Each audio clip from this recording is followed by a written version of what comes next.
Welcome back to Conflicts of Interest. This is episode 662, and I'm the host of the show, Kyle Anzalone, and today is August 22nd, 2024. We don't have a ton of news on today's show, but quite a few important stories to bring to y'all. But first, we need to talk about the sponsor of the show, and that is the Expat Money Summit 2024, which is the world's largest offshore event, taking place entirely online from October 7th through the 11th. It's put on by Mikhail Thorup, the host of the Expat Money Show, and a highly sought-after expat consultant with decades of experience. I've been on Mikhail's show, the Expat Money Show. I highly recommend it. It's a great show, great host, very good production quality. And, if the conference is anything like his show, you're going to be in for a real treat. So if you get your ticket to the conference, you will discover why international diversification is a must for those looking to preserve their liberty and wealth. You will learn everything you need to know about crafting your perfect plan B. That means how to acquire a second passport, diversify your finances offshore, invest in international real estate, and get in-depth insights on geopolitics from world-renowned experts. And those experts include Dr. Ron Paul, Doug Casey, Scott Horton, Tom Woods, Mark Favor, and Tom Logano. Additionally, I will be appearing on a VIP panel with Dave DeCamp and Hervoya Mork about World War III. Is it fear-mongering or a genuine concern? So I'm sure that's going to be a fantastic panel. I really like both of those guys. I think we're going to, probably have some good chemistry because we've all done each other's shows before. But also, I know Hervoya and Dave also have a lot of really great insights on foreign policy. So I think that panel will be absolutely fantastic. If you want to reserve your complimentary ticket, head on over to expatmoneysummit.com. Again, that's expatmoneysummit.com. Or you could follow through the links in the show notes page. There's two links down there. One is for the complimentary ticket. So if you click on that, it'll take you to expatmoneysummit.com where you could get your complimentary ticket. Or if you want a VIP ticket, you could get $100 off by using the promo code Kyle, and that link is also in the show notes page. Now, before we get into the content today, just another very quick reminder that me and my wife are expecting our first child, and I will be taking a couple weeks of paternity leave, and that means a couple weeks off the show. Obviously, I don't know the exact arrival date of my future child, but it'll be sometime in the next few weeks. And so if you stop seeing conflicts of interest in your feed, we're not gone. We're just taking a short break. And if you want more updates, I'll probably post, a couple times on Twitter, just hopefully letting people know that everything went well, and I'm now a very, very proud father of a very beautiful little girl. So with that, let's get into the content today. All right, first up here, Netanyahu at odds with military over Gaza-Egypt border. So this from Dave DeCamp, antiwar.com, August 21st. Israeli Prime Minister Benjamin Netanyahu continues to insist that Israel must maintain control of the Israel-Gaza border, known as the Philadelphia Corridor, as a part of any hostage and ceasefire deal with Hamas, but the Israeli military doesn't agree. Netanyahu has said that Israel must maintain control of the border, which includes the Rafah crossing, to prevent weapons smuggling from Egypt through the tunnels. During previous rounds of negotiations, Cairo agreed to build an underground barrier on the border, but then Netanyahu started demanding indefinite control of the Philadelphia corridor. According to the Wall Street Journal, Israeli military leaders think Israel doesn't need to keep troops on the border and could prevent weapon smuggling by using sensors and launching targeted raids. But Netanyahu is still insisting on maintaining control of the border and reiterated his position on Wednesday. Netanyahu's office said in a statement, Israel will insist on achievements of all of its objectives for this war as they have been defined by the Security Cabinet. That includes Gaza never again constitutes a security threat to Israel. This requires securing the southern border, and that was a statement from Netanyahu's office. Netanyahu is also demanding that Israel maintain control of the Nazarene corridor, which separates northern Gaza from the rest of the Strip, and he continues to reject a permanent ceasefire. Netanyahu's demands are seen by members of the Israeli negotiation team as an effort to sabotage the chances of a deal. Mediators believe an agreement will only be possible if the U.S. is willing to put pressure on the Israeli leader. So just, it's been a while since we talked about this. Should mention here that the reason that Netanyahu wants to keep this war going, even over the advice of his own military, is that the stakes here are very high for Benjamin Netanyahu. There's a couple things going on. One, he's been the Israeli leader for a long time, and people don't like to leave power. Even if there wasn't criminal charges and potential jail sentence waiting Netanyahu on the other side of power, just being in power is an extremely important thing for a lot of people, especially when they've been in power for decades. And so I just think Netanyahu doesn't want to leave power. He likes being the head of the Jewish state. Now, number two is there are these corruption charges, very serious corruption charges, waiting Netanyahu and his wife on the other side of his prime ministership. And so if he ever does leave the top office while still alive, well, that would mean that these charges in the trial are going to start moving forward. And it looks like he's guilty of this, and that's part of the reason why he's clinging so tightly to power, is because he could be put into jail if he ends up leaving power. Now, I think there's another issue here too, and that is Netanyahu's legacy. What happened on October 7th wasn't just some random event. It was an event that was put in motion by Netanyahu's specific policy for the Gaza Strip. See, Netanyahu doesn't ever want to allow a Palestinian state to happen.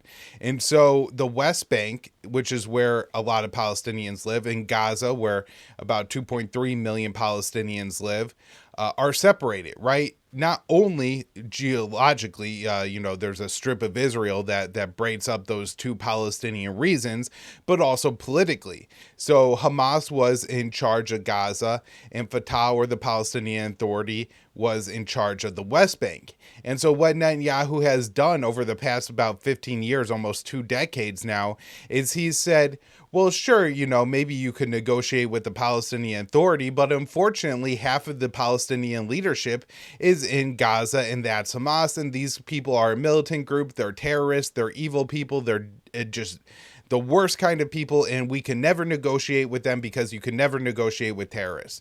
And this has allowed Netanyahu to continue to not negotiate a Palestinian state, and at the same time continue Israel's slow annexation of the West Bank. They've assumed more and more territory during this time, built more and more settlements, and now the West Bank is, de facto Israeli territory. There's not a continuous West Bank anymore for the Palestinians to have a state using the West Bank essentially at this point, or it would require a massive relocation of the Israelis in the West Bank. And so for years, Netanyahu poured money and allowed money to go into Gaza and into the hands of Hamas, because having Hamas in charge of Gaza was good for Netanyahu, because it meant that he didn't have what he would call a partner to negotiate with in the Palestinians, and therefore could just continue Israel's military occupation policy and the slow seizure of Palestinian lands over time without ever negotiating a Palestinian state. And so this has, so on October 7th, when the attack occurred, it's really Netanyahu's policy blowing up in his own face here, because had he not propped up Hamas for all those years, they likely wouldn't have been able to carry out this attack. Now, on the other side of this too, I should also mention that it's the brutality and the, strict control that the people of Gaza live under, imposed by them on the Israelis, as far as the amount of food, water, electricity, the ability to leave Gaza. All these things are strictly controlled by the Israelis, and the Palestinians face constant humiliations in Gaza, not being able to get enough food, not being able to get enough water, not being able to get the medical care they need, not being allowed to travel outside the strip and return, not being allowed to fish more than a few miles off the shoreline, very strict restrictions on what Israel allows in and out of the Gaza Strip. And so life in Gaza was miserable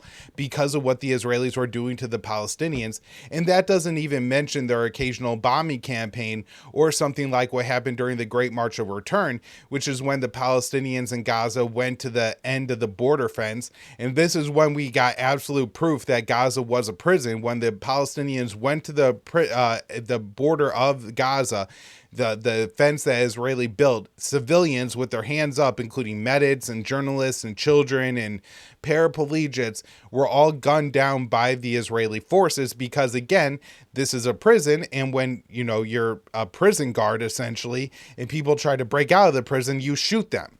And so that's what the Israelis did during the Great March of Return in 2018, and all this contributes to what we end up seeing on October 7th. And so, I just wanted to go over all this and why Netanyahu doesn't want to deal so badly.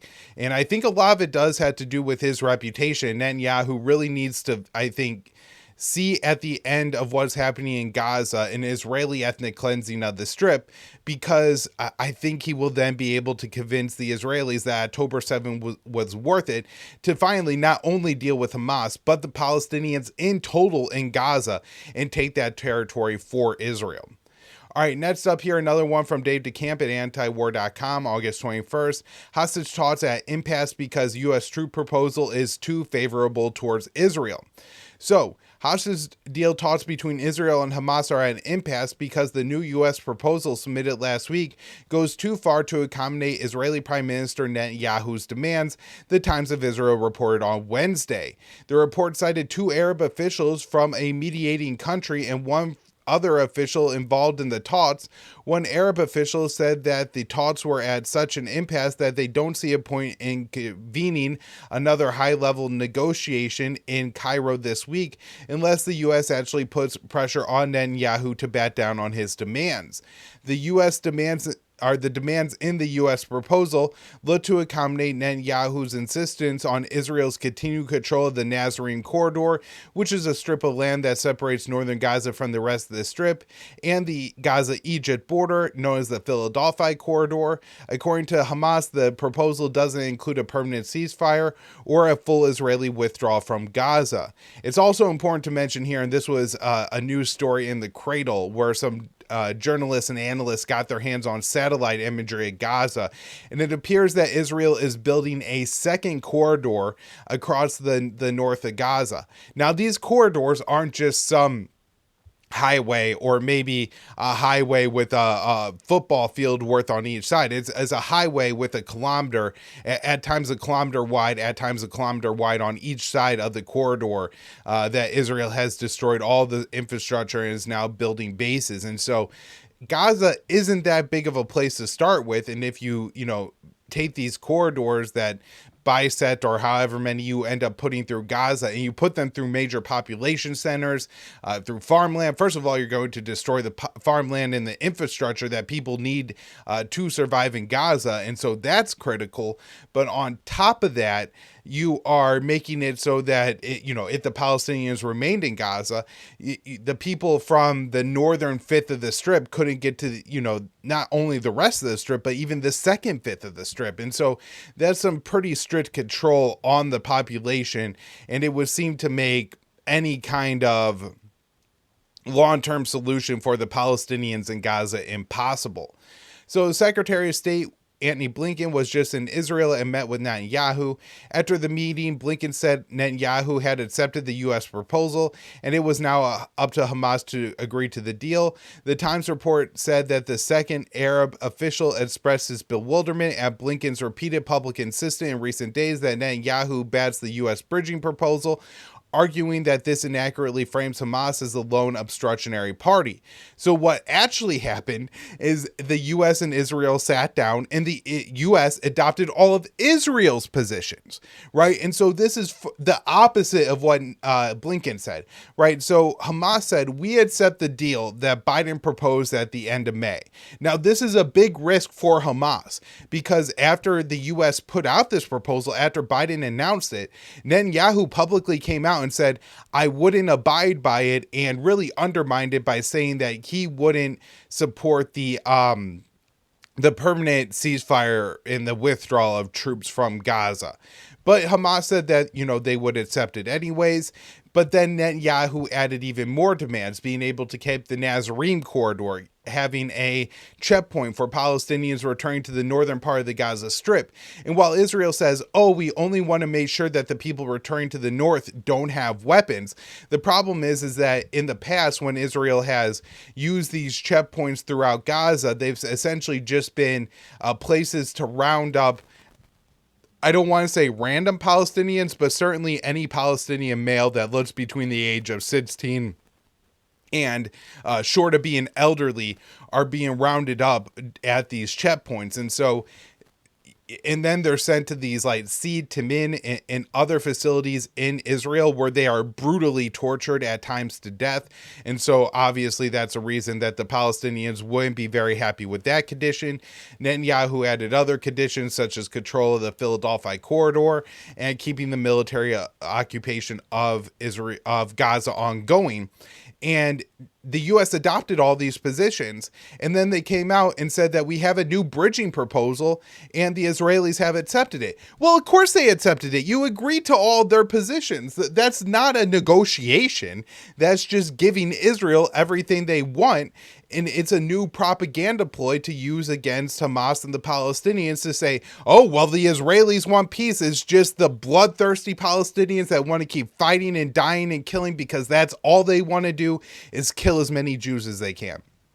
So, and by the way, I did predict this earlier this week on the show. So Israeli media reported Tuesday that members of the Israeli negotiation team believe Netanyahu is trying to sabotage the chances of a deal by sticking to his demands, which is similar to what he did in a previous round of negotiation.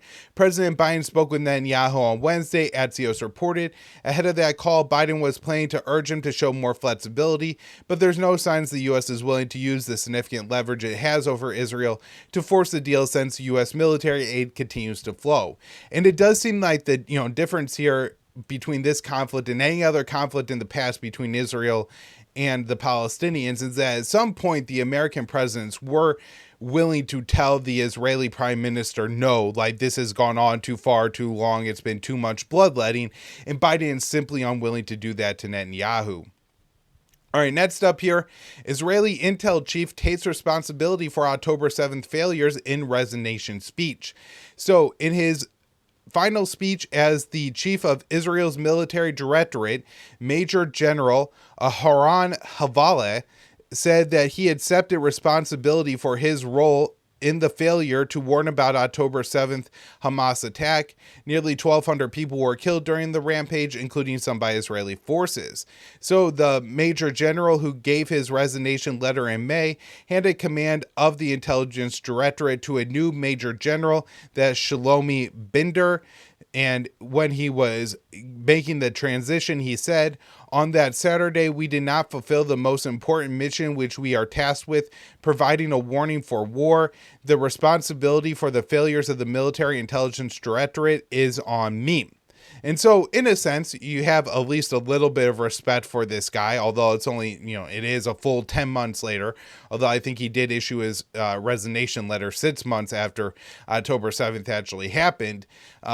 Somebody actually taking responsibility and saying, I shouldn't have this job if I was unable to do that. You typically don't see that kind of thing in the U.S. Now, it's interesting that, right, you had the head of this Military Intelligence Directorate who gives his resignation letter in April for the failures on October 7th, and he still participates in this elaborate transition ceremony. You would think, like, out of shame, he just would be completely out of public eye, but, that's not the case here.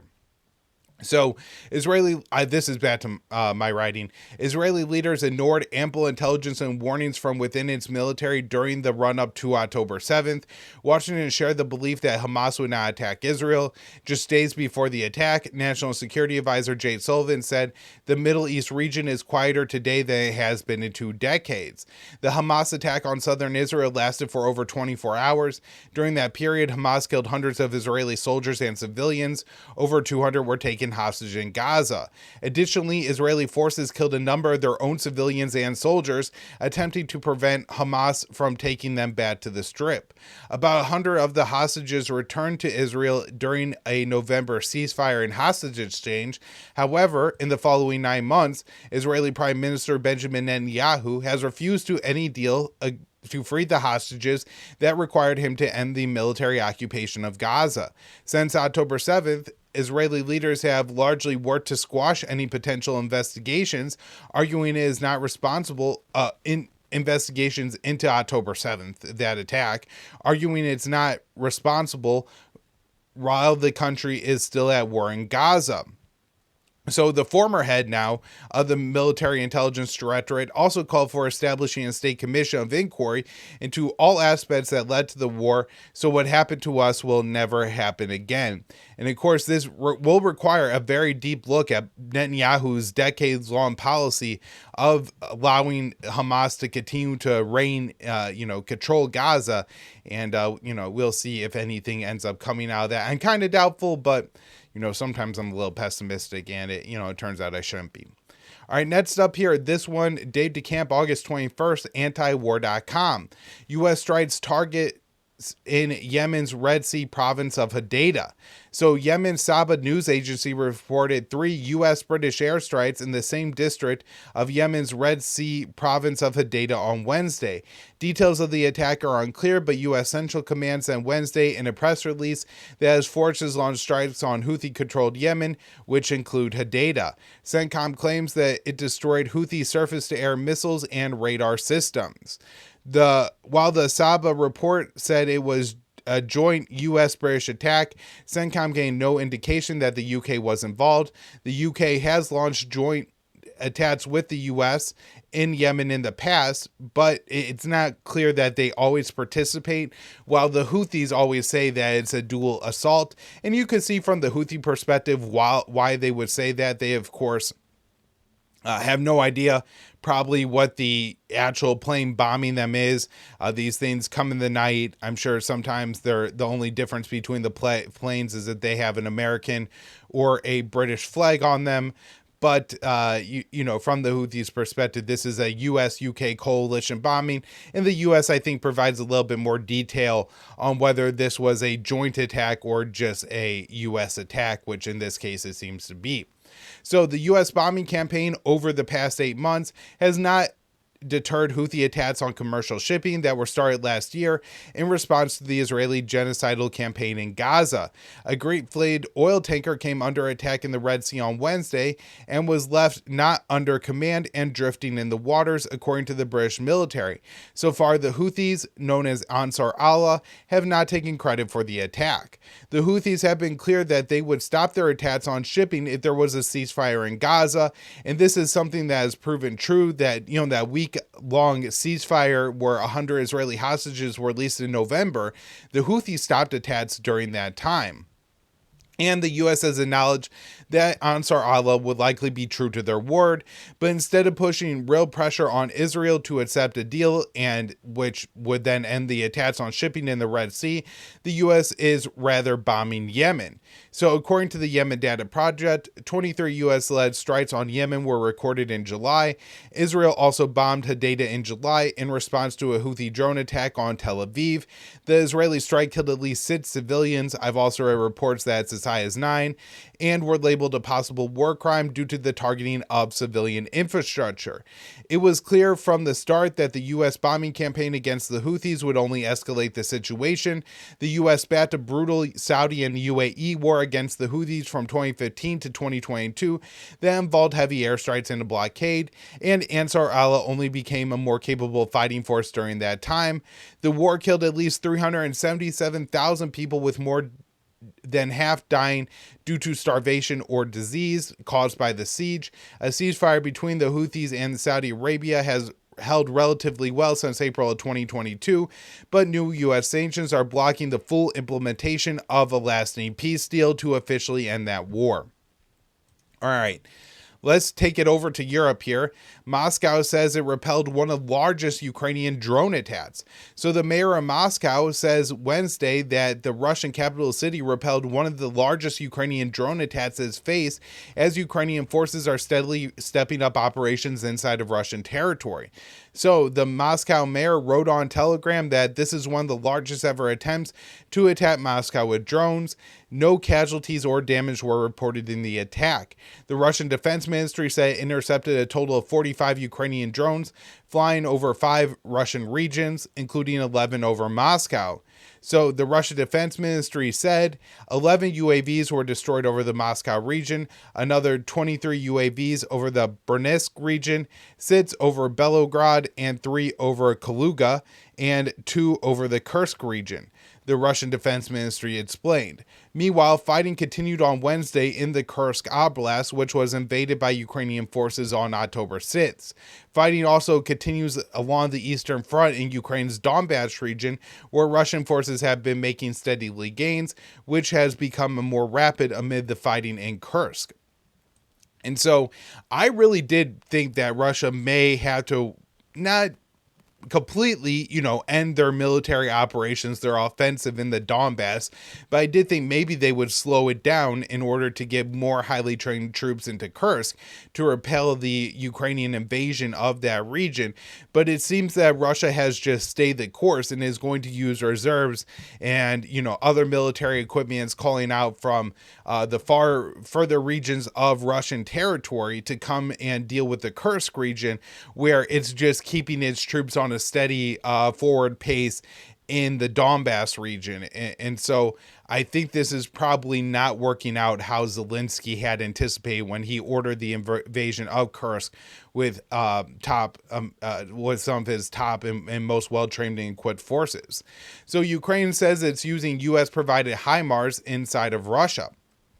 So Ukraine's Special Operation Forces said Wednesday that soldiers are using U.S.-provided HIMARS rocket systems to target platoon brigades and engineering equipment inside Russia's Kursk Oblast. The statement made on Telegram marks the first time that Kiev has said that it's using U.S. rockets inside Russia, which marks a significant escalation in the proxy war. The U.S. has said that Ukraine is allowed to use U.S.-provided weapons in Kursk offensive, but has not confirmed the use of HIMARS. Russian officials have previously said that HIMARS have been used to destroy bridges inside of Kursk. So Ukraine's Special Operations Forces said, where do Russian pontoon brigades disappear in the Kursk region, operators accurately destroy them. The U.S. still says that it won't support long-range strikes inside Russian territory, but Ukrainian President Zelensky is pushing hard for the U.S. and other NATO countries to lift all restrictions on the use of their weapons, including inside of Russian territory. On Monday, Zelensky said the Kursk offensive shows Russia red lines were a bluff and called his Western backers naive for worrying about the risk of escalation. He said, "We are witnessing a significant ideological shift. The naive, illusionary concept of so-called red lines regarding Russia, which dominate the assessment of some of the war partners, has crumbled apart these days. But a NATO-backed invasion of Ukraine risks a major escalation from Russia. Only a few months ago, Moscow warned that the UK, if British weapons are used inside Russian territory, Russia could respond by targeting British military sites in Ukraine and, quote, beyond." So this is likely a fairly major escalation in this conflict. All right, everybody, one last story on China to wrap things up here for today. U.S. vows to defend Philippines in South China Sea after latest collision. So the U.S. has reaffirmed its pledge that the U.S.-Philippines Mutual Defense Treaty applies to attacks on Philippines vessels in the South China Sea after the Philippines and Chinese Coast Guards collided in disputed waters. So the Chinese and Philippines vessels collided on Monday near the Sabrina Shoal, which is part of the Spratly Islands and claimed by China, the Philippines, Vietnam, and Taiwan. Both sides accused the other of purposely causing the collision. In a phone call with his Philippines counterpart on Tuesday, National Security Advisor Jake Sullivan backed Manila's side of the story. Mr. Sullivan also condemned the People's Republic of China's deliberate collision with two Philippine Coast Guard vessels lawfully operating near the Sabina Shoal in the Philippines exclusive economic zone on August 19th, a White House readout of the call said. Adding, Mr. Sullivan reiterated the ironclad U.S. commitment to the U.S.-Philippines Mutual Defense Treaty, which extends to armed attacks on Philippines armed forces, public vessels or aircraft, to include those of its Coast Guard, anywhere in the South China Sea. Which is a bold statement because anywhere in the South China Sea could really be off of China's coastline. But I'm not sure if that was meant to be like a real statement or just anywhere within Philippines' claims of territorial waters within the South China Sea. So the pledge about the Mutual Defense Treaty means the U.S. is promising Manila that it would intervene to defend the Philippines if a maritime dispute with China turns into a shooting war. China has stated that the U.S. is instigating things in the South China Sea by providing such a strong support for the Philippines. So the latest collision came just weeks after China and the Philippines said they reached an agreement to ease tensions around the Second Thomas Shoal, which is about 35 miles west of the Sabina Shoal, which has been the site of frequent collisions. But Manila and Beijing had disputed the details of the agreement, which have not been made public. After China and the Philippines reached the deal, Secretary of State Antony Blinken and Secretary of Defense Lloyd Austin visited Manila and promised $500 billion in new military aid, which came out of the $95 billion foreign military aid bill that Biden signed into law in April. The White House and Sullivan discussed the new military aid with the Philippines National Security Advisor. So this is from a White House readout of the call. Mr. Sullivan and the Philippine National Security Advisor discussed the continued historic momentum in the U.S.-Philippines alliance, including the recent announcement of $500 million in U.S. foreign military financing for the fiscal year 2024 Indo-Pacific Security Supplemental Appropriations Act, which, working with the U.S. Congress, will help to modernize the Philippines Armed Forces and Coast Guard. Mr. Sullivan and his counterpart discussed how this additional security assistance can bolster U.S.-Philippine coordination in support of international maritime law in the South China Sea, the readout added. All right, everybody, that will do it for the show today. One more show up this week, and I really appreciate you all tuning in and giving me your support. Thanks, everyone.